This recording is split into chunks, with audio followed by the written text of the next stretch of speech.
Hello दोस्तों, स्वागत है हमारे नए वीडियो में। आज की वीडियो में हम लोग एक रोमांटिक ड्रामा मूवी को एक्सप्लेन करने वाले हैं और इस मूवी का नाम है ऑल लेडीज डू इट, जिसे 1992 में रिलीज किया गया था। इस मूवी के शुरुआत में हम लोग डायना नाम की एक लेडी को देखते हैं जिसे उसका हस्बैंड सेटिस्फाई नहीं कर पाता था। इसलिए डायना हमेशा अपसेट रहती थी। अपने हस्बैंड को सेड्यूस करने के लिए और उसके अंदर के आग को जलाने के लिए डायना उसे अलग अलग किस्से सुनाती है कि कैसे सारे मर्द उसे पाने के लिए बेताब हैं और वो भी उन्हें सेड्यूस करने के लिए क्या क्या हरकतें करती हैं। ये सब सुनने के बाद उसके हस्बैंड के अंदर भी तड़प जाग जाती है और इसके बाद ये दोनों घपाघप करते हैं। इन दोनों में ये आग कब तक लगी हुई रहती है ये हम इस वीडियो में आगे जानेंगे। तो चलिए इस मूवी को शुरू करते हैं। मूवी के स्टार्टिंग में हम लोग एक खूबसूरत लेडी को देखते हैं जिसका नाम डायना है। वो यहाँ अपने हस्बैंड को एक सॉरी लेटर लिख रही होती है। डायना से ऐसी कौन सी गलती हुई थी जिसके लिए वो अपने हस्बैंड को ये लेटर लिख रही थी, उसे जानने के लिए हमें एक हफ्ते पीछे जाना होगा। यहाँ हम लोग डायना को उसके पति पाब्लो के साथ देखते हैं। यहाँ उसकी बहन नादिया भी आई होती है। यहाँ सभी लोग एक दूसरे के साथ डांस कर रहे होते हैं। डायना भी कोने में खड़ी होकर सभी को डांस करते हुए देख रही थी।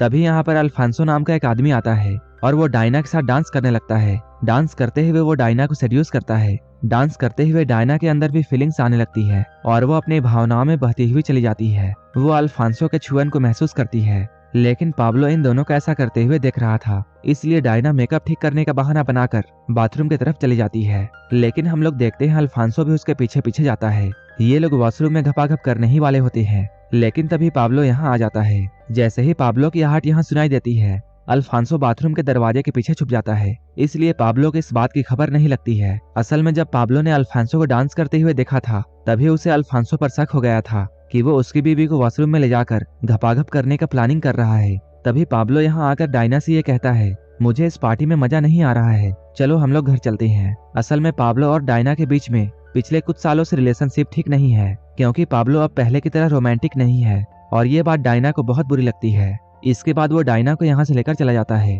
घर जाते हुए पाब्लो डायना से ये पूछता है, वो आदमी कौन था जिसके साथ तुम डांस कर रही थी? डायना बताती है उसका नाम अल्फांसो था और मुझे उसके साथ डांस करने में बहुत अच्छा लग रहा था। तब पाब्लो उससे कहता है, अगर तुम्हें उस आदमी के साथ इतना ही मजा आ रहा था तब तुम्हें उसके साथ घपाघप भी कर लेना था। डायना उससे कहती है, मैं वही करने तो वॉशरूम गई थी, लेकिन तुम ठीक उसी वक्त आ गए। पाब्लो कहता है, मुझे तुम्हारे अलावा वॉशरूम में कोई भी नजर नहीं आया था। तब डायना बताती है, अल्फांसो दरवाजे के पीछे छुपा हुआ था। डायना के बातों पर पाब्लो को विश्वास नहीं होता है। उसे ऐसा लग रहा था जैसे डायना उसे जलाने के लिए ये सब कर रही है, लेकिन डायना के मुंह से ये सब बातें सुनकर वो काफी एक्साइटेड हो जाता है। और इसके बाद पाब्लो साइड में कार खड़ी करता है और ये दोनों कार में ही घपाघप करते हैं। ये लोग जिस जगह पर रुके थे, यहाँ पर कुछ कॉल गर्ल्स भी होती हैं। वो लोग इन दोनों को इंटीमेट होता हुआ देखकर ये कहती है, असल में कांड तो ये लोग करते हैं, हम लोग तो बस नाम से बदनाम है। सुबह में जब डायना उठती है तब वो पाब्लो को भी उठाती है, लेकिन पाब्लो और पाब्लो का छोटा चेतन दोनों ने रात में काफी मेहनत की थी, इसलिए वो दोनों अभी सो रहे थे। पाब्लो के छोटे चेतन को सोता हुआ देखकर डायना काम पर निकल जाती है। इसके बाद हम लोग डायना को उसके ऑफिस जाते हुए देखते हैं, जो कि एक भीड़ भाड़ वाले बस में होती है और वो सारे लोगों के साथ हंसी मजाक कर रही थी। कुछ देर के बाद वो बस से नीचे उतरती है और वो एक अंडरगारमेंट वाले शॉप में जाती है। यहाँ डायना सेल्स एग्जीक्यूटिव के रूप में काम करती है। इस शोरूम में लेलो नाम की एक लड़की भी काम करती है। तभी यहाँ का मैनेजर इन लोगों के पास आता है और वो लेलो को अपने ऑफिस के अंदर ले जाकर उसकी अच्छे से लेता है। काम खत्म होने के बाद डायना लेलो से ये पूछती है, तुम इस बूढ़े मैनेजर के साथ ये सब कैसे करती हो? वो तो ज्यादा हैंडसम भी नहीं है। तब लेलो कहती है, अच्छा दिखने से कुछ नहीं होता है, मुझे मैनेजर के टेक्निक्स बहुत पसंद है। तभी फिर से मैनेजर यहाँ आकर डायना से ये कहता है, तुम्हारी बहन नादिया तुमसे मिलने के लिए आई है। नादिया यहाँ आकर उसे बताती है उसकी आंट की डेथ हो चुकी है और उनके फ्यूनरल में तुम्हें जाना होगा। डायना उससे कहती है, तुम भी तो जा सकती हो। तब नादिया कहती है, मैं नहीं जा सकती हूँ क्योंकि मुझे यहाँ बहुत सारा काम है और मुझे जिम को भी संभालना है। तब डायना कहती है, मैं भी अपने काम को छोड़कर नहीं जा सकती हूँ क्योंकि मेरा मैनेजर मुझे छुट्टी नहीं देगा। तभी मैनेजर यहाँ आता है और वो इन दोनों से कहता है, तुम बिल्कुल टेंशन मत लो, तुम अपने काम को छोड़कर जा सकती हो। नादिया कहती है, हाँ ये बिल्कुल ठीक रहेगा और मैं तुम्हारे हस्बैंड का भी ख्याल रखूंगी। अगले ही दिन डायना वेनिस जाने वाली थी, इसलिए पाब्लो जाने से पहले उसके साथ घपाघप करना चाहता था, लेकिन पाब्लो की भी एक प्रॉब्लम थी। जब तक उसे कोई सॉलिड मोटिवेशन नहीं मिलता था तब तक उसका छोटा चेतन खड़ा नहीं होता था। इसके बाद ये लोग टीवी में कार्टून लगाकर देखते हैं। वीडियो देखने के दौरान पाब्लो डायना से ये पूछता है, अगर तुम उस लेडी की जगह होती तो क्या तुम उस डॉक्टर के साथ घपाघप कर लेती? तब डायना कहती है, अगर डॉक्टर यंग होता तब मैं उसके साथ सब कुछ करने के लिए तैयार हो जाती, और अगर वो डॉक्टर बूढ़ा होता तब मैं उसके साथ कुछ भी नहीं करती। पाब्लो जैसे ही डायना की इन बातों को सुनता है वो फुल्ली चार्ज हो जाता है। इसके बाद ये लोग भयंकर घपाघप करते हैं। अगले ही दिन डायना वेनिस जाने के लिए निकल जाती है। अपने आंट के फ्यूनरल के बाद एक मीटिंग में उसे ये बताया जाता है मरने से पहले डायना की ग्रैंड मदर ने उसके नाम ये सारी प्रॉपर्टी लिख दी है। डायना ये सुनकर बहुत खुश होती है। यहीं पर मार्को नाम का एक आदमी भी होता है। वो डायना की खूबसूरती को देखकर उसकी तरफ मोहित हो जाता है। डायना भी उसे चाय पीने के लिए अपने घर में इनवाइट करती है। तभी मार्को की गर्लफ्रेंड यहाँ आकर ये बोलती है मार्को अभी नहीं जा सकता है क्योंकि उसे मेरे साथ रात में डिनर करना है। फिर मार्को अपनी गर्लफ्रेंड नोरा से ये कहता है तुम रात के डिनर का इंतजाम करो, तब तक मैं डायना के साथ चाय पीकर आता हूँ। चाय तो एक बहाना था, असल में मार्को डायना के साथ गपागप करना चाहता था। डायना भी इसके लिए रेडी थी। इसके बाद रास्ते में जाते हुए ये लोग एक खोपचे में घुसते हैं और वहीं पर चुम्मा चाटी शुरू कर देते हैं। डायना उससे कहती है पब्लिक प्लेस में ये सब करना ठीक नहीं होगा, इसलिए तुम मेरे घर चलो, वहां जाकर हम लोग आराम से गपागप कर सकते हैं। लेकिन अब शाम हो चुकी थी और मार्को को डिनर के लिए लेट हो रहा था, इसलिए वो डायना से फिर से मिलने का वादा करके यहाँ से चला जाता है। इसके बाद डायना सीधा अपने आंट के अपार्टमेंट में पहुंचती है जो कि अब उसके नाम हो चुका था। डायना जब यहाँ चीजों को देख रही होती है तभी यहाँ पर उसे अपने आंट के कुछ फोटोज और वीडियोस मिलते हैं और वो सारे के सारे वीडियोस बहुत खतरनाक थे। जब डायना इन सभी चीजों को देखती है तब उसे अपने आंट के बारे में बहुत कुछ पता चल जाता है। इसके बाद वो पाब्लो का हाल चाल पूछने के लिए उसे कॉल करती है। तभी उसे अचानक अल्फांसो की याद आती है जो कि वेनिस में ही रहता है। डायना के पास अल्फांसो का नंबर भी था। बिना टाइम वेस्ट किए हुए वो अल्फांसो को कॉल करती है। वो अल्फांसो को कॉल लगाकर मिलने के लिए बुलाती है। अल्फांसो उससे कहता है तुम मेरे घर पर आ जाओ, हम लोग साथ में मिलकर नैन मटक्का करेंगे। इसके बाद डायना जल्दी से तैयार होकर अल्फांसो के पास में जाती है। यहाँ पर हम लोग अल्फांसो को देखते हैं जो कि उसके आने का वेट कर रहा था। डायना के आते ही अल्फांसो उसे कमरे में ले जाता है ताकि वो बाथरूम वाली अधूरी कहानी को पूरा कर सके। यहाँ ये लोग भयंकर गपागप करते हैं। अगले सीन में हम लोग डायना को उसके पति के साथ देखते हैं क्योंकि डायना वेनिस से वापस आ चुकी थी और वो पाब्लो को वेनिस में हुए कांड के बारे में बता रही होती है।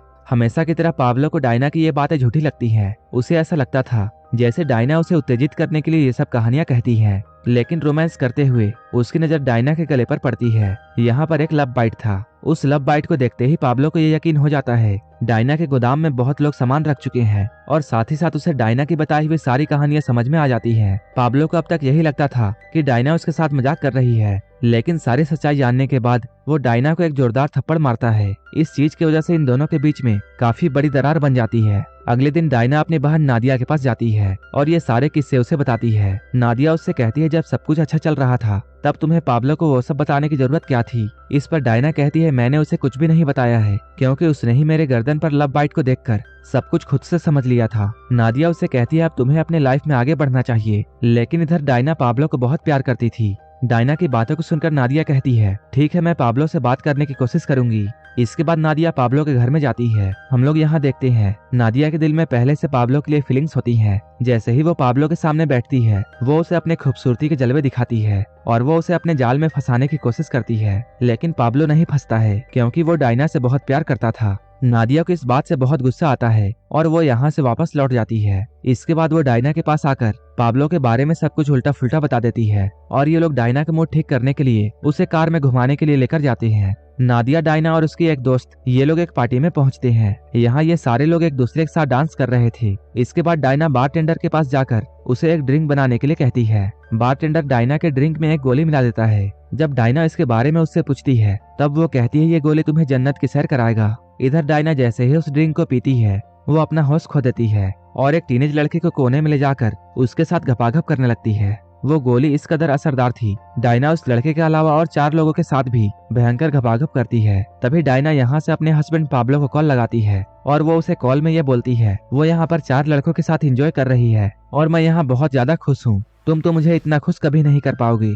वो बोलने के साथ साथ काफी अजीब आवाजें भी निकालती है। ये सीन यहीं पर कट हो जाता है और हम लोग इस मूवी के स्टार्टिंग सीन में पहुंचते हैं। यहाँ हम लोग डायना को पाब्लो के लिए एक सॉरी लेटर लिखते हुए देखते हैं। जब रात का नशा उतरता है तब डायना को ये एहसास होता है कि उसने पाब्लो के साथ बहुत बुरा किया है। इधर पाब्लो को भी डायना की याद बहुत सता रही थी। इसके बाद हम लोग डायना को उसके शॉप में काम करते हुए देखते हैं। तभी मैनेजर यहाँ अपने निस के साथ आता है और लेलो को उसके लिए नए अंडरगारमेंट दिखाने के लिए बोलता है। तभी मैनेजर की नजर डायना पर जाती है और वो उसे काफी उदास देखकर उससे ये पूछता है आखिर तुम्हें क्या हुआ है। डायना भी उसे सब कुछ बता देती है। तब मैनेजर उसे अपने ऑफिस में भेजकर रेस्ट करने के लिए बोलता है। इसके बाद मैनेजर यहाँ आकर बातों ही बातों में डायना को सेड्यूस करता है। डायना यहाँ अपनी देने ही वाली होती है, लेकिन तभी पाब्लो यहाँ आ जाता है। पाब्लो को यहाँ देखकर डायना चुपचाप उसके साथ गाड़ी में बैठ जाती है और वो अपने करतूत के लिए उससे माफी मांगती है। यहाँ डायना पाब्लो से ये प्रॉमिस करती है कि वो ऐसा काम फिर दोबारा नहीं करेगी। इसके बाद जैसे ही ये लोग अपने घर पहुंचते हैं, ये लोग पलंग तोड़ घपाघप करते हैं